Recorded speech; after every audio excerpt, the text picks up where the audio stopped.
Hello everyone, I am Sanjay Yadav.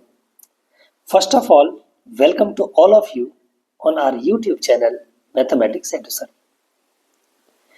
JEE Mains 2025 permutation and combination का एक another सवाल आपके स्क्रीन पर है। आज हम इस सवाल को डिस्कस करेंगे। ये सवाल कहता है कि late m and n where m is less than n be two digit numbers. Then the total numbers of pairs m, n such that GCD of m, n is 6. तो क्वेश्चन देखते ही समझ में आ जाना चाहिए कि जो m, n होगा वो पॉजिटिव इंटीजर्स होगा। क्यों? क्योंकि यहाँ पे दे रखा है कि वो 2 डिजिट्स का नंबर है। ठीक है, इतना बात समझे हम लोग कि हमारे पास पॉजिटिव नंबर्स दे रखे हैं। नाउ बोला कि ऐसे कितने m और n होंगे जिसका GCD होगा कितना 6। मतलब GCD कितना होना चाहिए m और n का 6 होना चाहिए। मतलब m और n में सबसे बड़ा कॉमन फैक्टर कितना होना चाहिए 6। दिस इम्प्लाइज ये जो हम लोग बोल सकते हैं कि ये जो m होगा ये 6 इंटू K1 होगा और n भी होगा वो क्या होगा 6 इंटू K2 और ऑब्वियसली K1 K2 भी इंटीजर होंगे और GCD ऑफ K1 और K2 कितना होना चाहिए ये 1 होना चाहिए। अगर 1 से ज्यादा हुआ तो क्या होगा 1 से ज्यादा हुआ तो m और n में common factor greatest common factor 6 से बड़ा हो जाएगा। देखिए ये GCD कितना दे रखा है 6, तो GCD ऑफ K1 K2 कितना होना चाहिए 1 होना चाहिए। नाउ K1 K2 का GCD 1 आ गया और एक टर्म दे रखा है कि m लेस देन n है।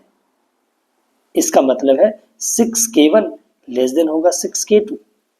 इसका मतलब ये है कि K1 छोटा होगा किससे K2 से। इतना बात भी हमें मालूम चल गया क्योंकि अब K1 K2 पर ही m और n डिपेंड है। तो मैं अगर K1 K2 का पेयर निकाल लूं सच दैट कि GCD ऑफ K1 K2 कितना है 1 है और K1 लेस देन है K2। इस कंडीशन से अगर मैं K1 K2 का जितना पेयर निकाल लूंगा ऑर्डर्ड पेयर्स है ना उतना ही m और n का पेयर्स आपको मिलेगा। ऑर्डर्ड की नहीं मतलब पेयर्स मिलेंगे। पेयर्स की बात किया है, ऑर्डर्ड पेयर्स की बात नहीं किया है। ऑर्डर्ड पेयर्स और पेयर्स में डिफरेंस है ना। तो इतने पेयर्स हम लोग बना सकते हैं।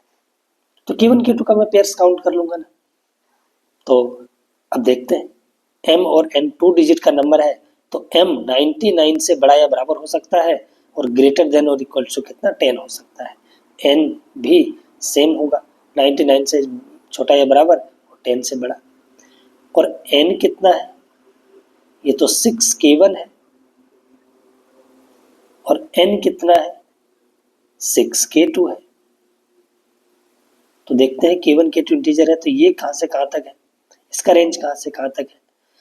तो 6 से जब डिवाइड करूंगा तो 16 96 सो 16 पॉइंट समथिंग दैट मीन्स ये 16 से छोटा और ये 1 पॉइंट समथिंग मतलब 2 या 2 से बड़ा इंटीजर होगा। 1 या 1 से बड़ा इंटीजर तो 2 ही हुआ। यहाँ भी वही काम होगा 16 पॉइंट समथिंग आया तो 16 या 16 से छोटा और greater than equal to 1 point something आया तो 2 या 2 से बड़ा। मतलब K1 K2 16 और 2 के बीच में रहेगा और K1 छोटा है K2 बड़ा है। तो अब मैं K1 से स्टार्ट कर लेता हूँ क्योंकि K1 छोटा है तो K1 से स्टार्ट कर लेता हूँ। K1 को मैं रख लेता हूँ 1।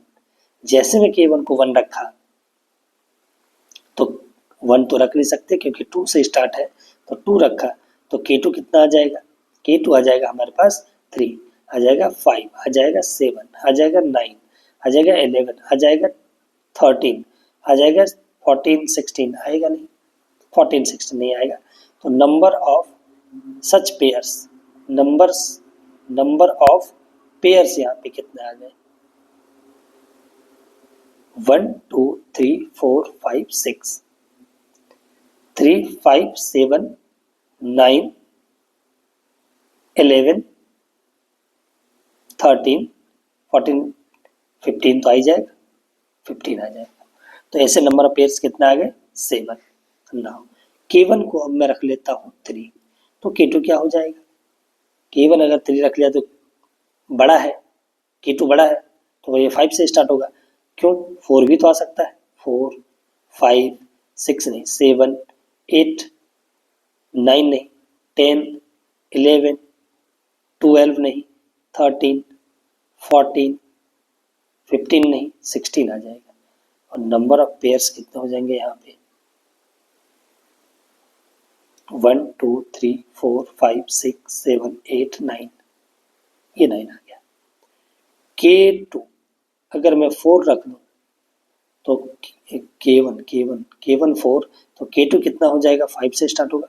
5, 7, 9, 11, 13, 14 नहीं, 15, 16 भी नहीं।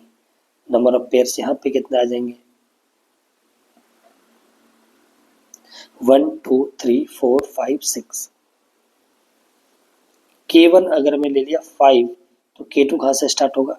6, 7, 8, 9, 11, 12, 13, 14, 15 नहीं होगा, 16 होगा। नंबर ऑफ पेयर्स 1 2 3 4 5 6 7 8 9, 9 आ गया। K1 को मैं रख लेता हूँ 6 रखा तो K2 कितना आ गया? 7, 8 नहीं, 9 नहीं, 10 नहीं, 11, 13, 14, 15, 16 भी नहीं। तो ऐसे नंबर ऑफ पेयर्स कितना आ गए यहाँ पे? Number of pairs 3। K1 को अब मैं 7 रख देता हूँ तो K2 कितना आ जाएगा? 8, 9, 10, 11, 12, 13, 14 नहीं आएगा, 15, 16। नंबर ऑफ सच पेयर्स कितना हो जाएगा? 1 2 3 4 5 6 7 8। K1 को अगर मैं ले लूँ 8, तो K2 कितना हो जाएगा? 9, 10 नहीं होगा, 11, 12 नहीं होगा, 13, 14 नहीं होगा, 15, 16 नहीं होगा। तो नंबर ऑफ सच पेयर्स कितना बनेगा? 2 और 2 4। K1 को अगर मैं लेता हूँ 9, तो K2 कितना हो जाएगा?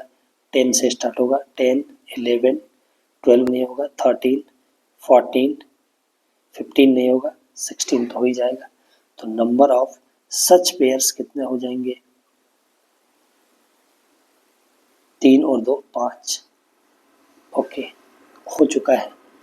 K1 अगर 10 लेता हूँ तो K2 कितना होगा? 11 होगा, 12 नहीं होगा, 13 होगा, 14 नहीं होगा, 15 नहीं होगा, 16 भी नहीं होगा। तो नंबर ऑफ सच पेयर्स कितना हो जाएगा? 2। K1 को अगर मैं ले लूँ 11, तो K2 कितना हो जाएगा? 12 हो जाएगा, 13 हो जाएगा, 14 हो जाएगा, 15 हो जाएगा, 16 भी हो जाएगा।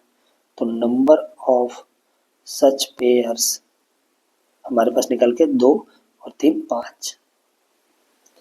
और अगर K1 हमारे पास आ गया 12, तो K2 आ जाएगा हमारे पास 13, 14 नहीं आएगा, 15 नहीं आएगा, 16 भी नहीं आएगा।